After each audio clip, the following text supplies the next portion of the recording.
best Christmas present ever. Hello everyone, my name is Bethany and this is my channel Denise Thoughts.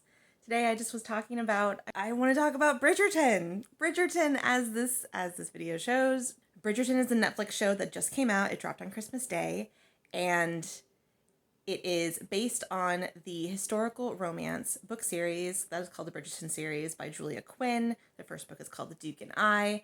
I have read up to this point to the 5th book.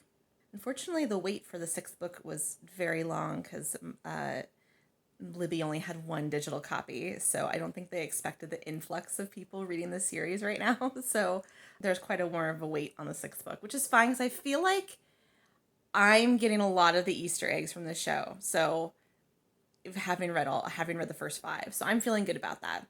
So Bridgerton is a book series that is based on the Bridgerton family, where there is 8 members of the family, and each member of the family gets their own love story. So the Bridgerton Netflix series right now is mostly focusing on the first book.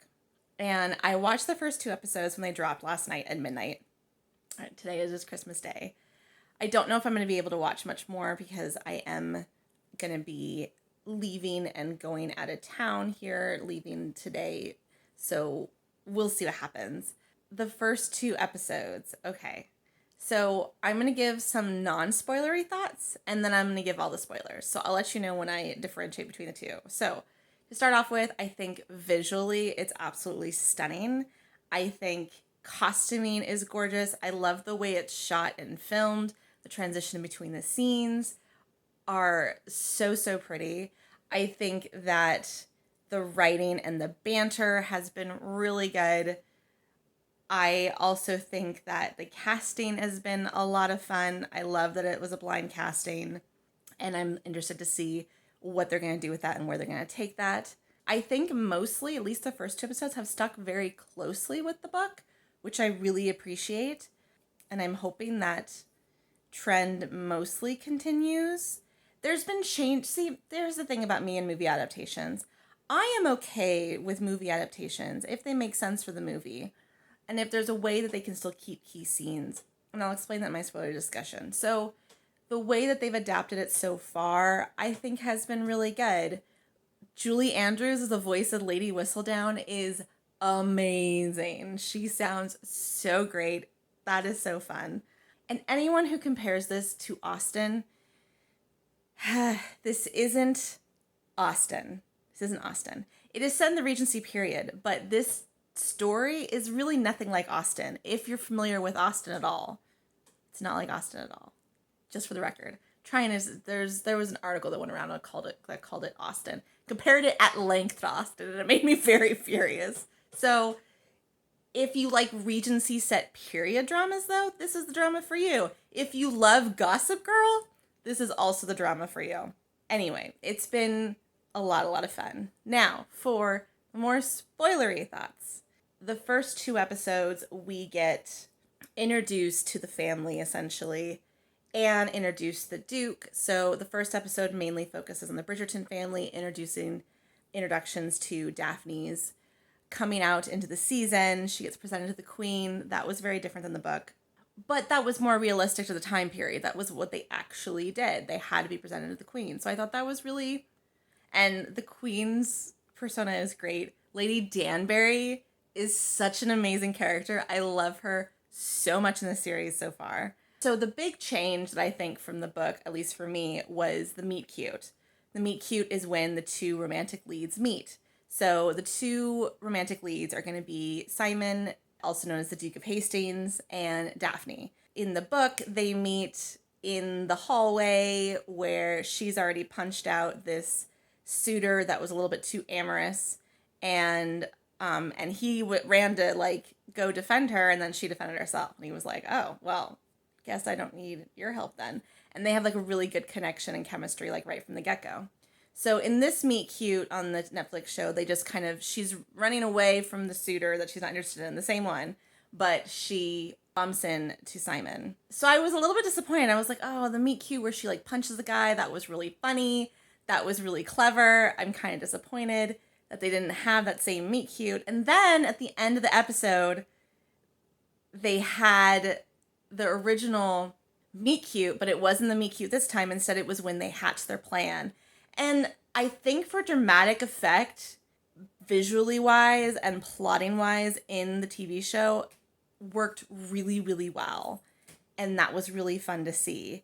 I liked that Bird Book was a little bit more of a villain in the second episode too. That was really interesting as well. And in the second episode, you get a lot more focus on Simon and Simon's backstory. So in the second episode, you get a lot more backstory with Simon. And I'm really glad that they kept Simon's origin story the same.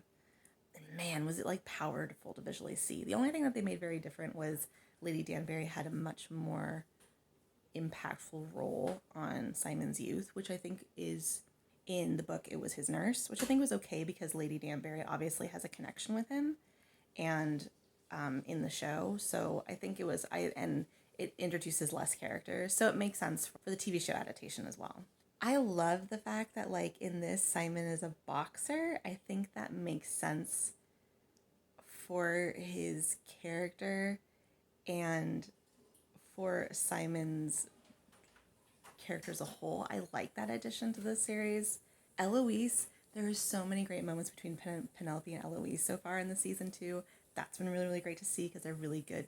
They're best friends in the book series as well.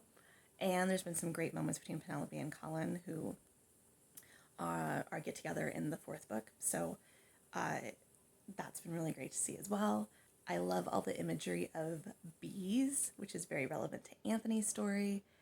Anthony is kind of really terrible and overbearing, and I hope that they kind of flesh it out more here. But in the books, it's, you know, the responsibility he has as the head of the family is really overbearing to him. So I understood that he was terrible though, but I also understood it because I had already read the books before. So I hope that they go more into this in the series. I love that Eloise, I was like a little bit scandalized because Eloise smokes. I was kind of great. I thought that was really, really funny.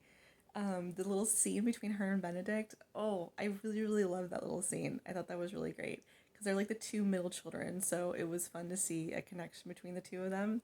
And just like you get this really great sense of family, which is very much in tie with the Bridgerton series too, that you're getting from the show for the first 2 episodes. So yay, this has been really fun. I've been really loving it. I'm really excited to see what the rest of the series does. I think it's gonna, the few of the middle episodes, I think it's gonna deviate a little bit from the rest of the book. Oh, I wanted to also add, so what I also liked about the second episode was women using their power in the way that they could. So they felt, you know, you could obviously feel Daphne feeling so powerless over the fact of being forced into this marriage with Berbrook. And then the mom, like, just is like, okay, well, let's just turn this around and do this in a different way. And Violet, I love Violet Bridgerton. So, and she's been really, really great in this season. Seeing that, taking her power the way that she could, and being able to improve the situation was really, really great to see. Definitely different from the book because Berbrook doesn't have that much of a role in the book series, but I really, really appreciated it for the TV series to see. And yeah, that was a lot of fun. I think that's it for now. I'm going to try to watch as much as I can before we head out and go from there. Really, this is so, so good. We need more adaptations of historical romances. There's so much content and there's so much original content. As much as I love my Austen, I don't need another Austen adaptation.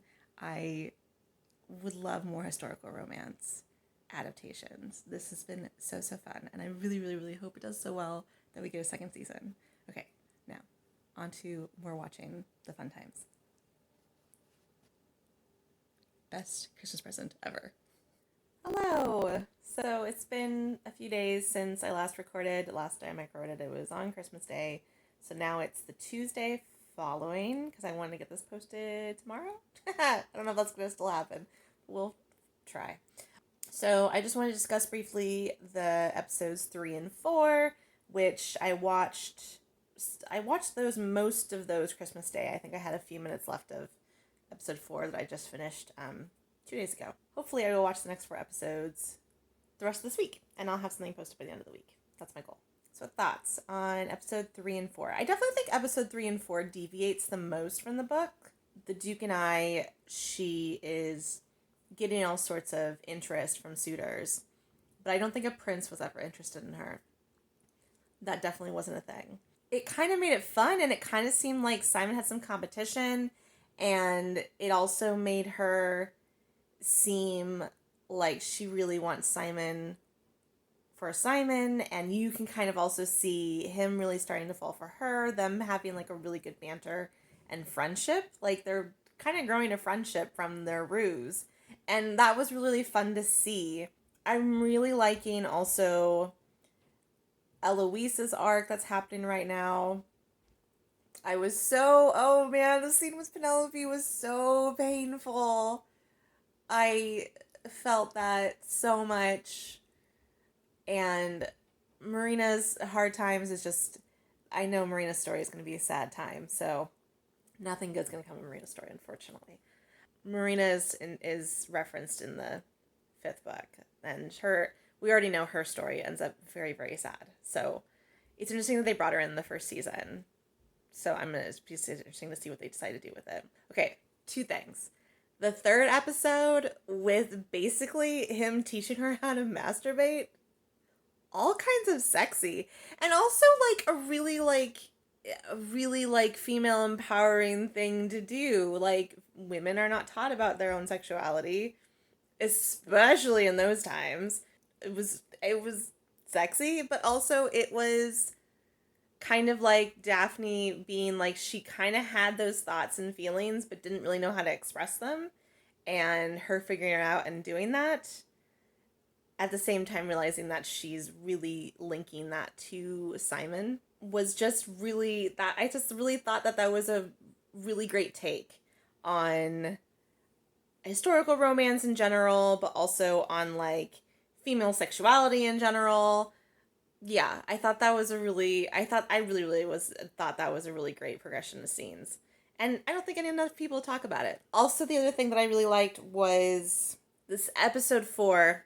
It was the duel scene. I thought the duel scene was really, really well done. It gave me all the Hamilton vibes for sure. I mean, you cannot watch a duel scene without thinking of Hamilton. Also, I think it reflected the duel was really accurate to the book too.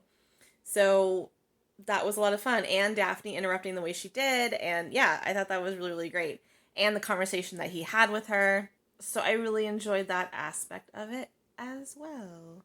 As I mentioned, I'm really liking Eloise's arc. I'm really liking Eloise's like smoking scenes with Benedict are a lot of fun. Like, I'm like seeing that there's like you're seeing little sibling interactions between 2 siblings.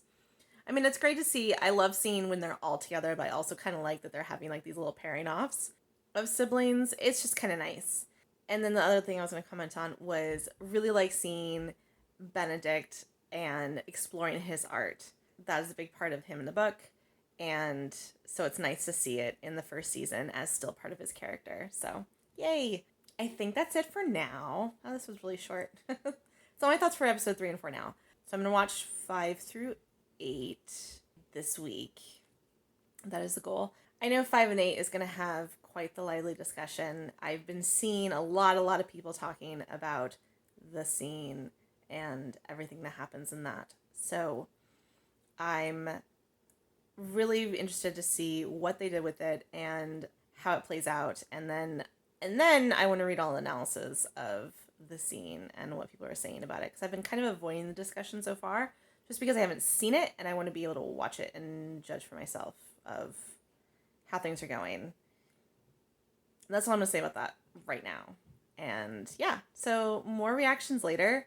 Overall, I'm really enjoying how they're doing this series. I really think there's some interesting takes that they're doing with it, but I'm also really enjoying seeing some similar scenes that are from the books that I can appreciate. So it's just a really great blend of like new things that they've added to it, and as well as remaining true to the book. And that's a lot of fun to see, because I usually like that more in a movie adaptation. I don't necessarily want an exact copy of the book. So that's really enjoyable to see. I'm really still really liking it, and I'm really excited to see what the conclusion of the series is and get back to you on it. So until next time, thank you so much for watching.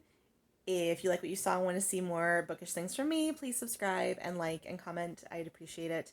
As well as follow me on the social medias, all down below. I'll probably chime in on the discussion once I see the scene more on social media from there. And yeah, thanks again for watching, and I will see you again soon. Bye!